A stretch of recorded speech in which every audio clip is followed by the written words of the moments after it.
अरे जब हम ट्रंप से समझौता करके कृषि उत्पादन को लाने की छूट दे सकते हैं तो मोदी जी को चाहिए कि ये सब किताबें भी लाने की छूट दे दिया जाए।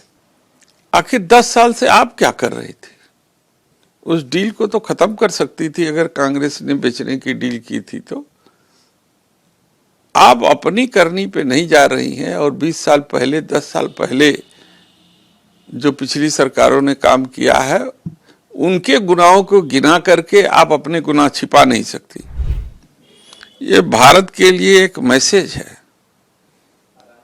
कि बांग्लादेश जो करीब 300 सीटों पर एक साथ इलेक्शन करा सकता है, हमारे देश में तो केवल नारा लगते हैं कि एक देश एक चुनाव। उत्तर प्रदेश में 7 चरणों में चुनाव होता है, बिहार में 5 चरणों में चुनाव होता है। तो ये जुमलेबाजी बंद हो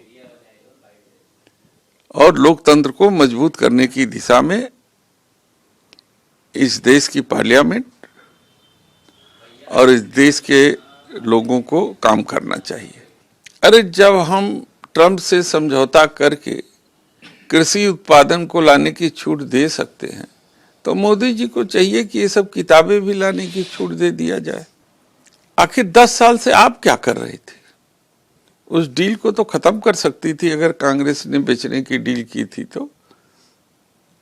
आप अपनी करनी पे नहीं जा रही हैं और 20 साल पहले 10 साल पहले जो पिछली सरकारों ने काम किया है उनके गुनाहों को गिना करके आप अपने गुनाह छिपा नहीं सकती। तो इसलिए सब बंद हो और देश के सामने स्पष्ट रूप से आना चाहिए कि आपने किसानों के साथ क्या समझौता किया, किसानों के कृषि उपज पर कौन कौन से ऐसे द्वार खोले हैं जो अमेरिका सीधे 0% टैरिफ पर भारत में भेज देगा।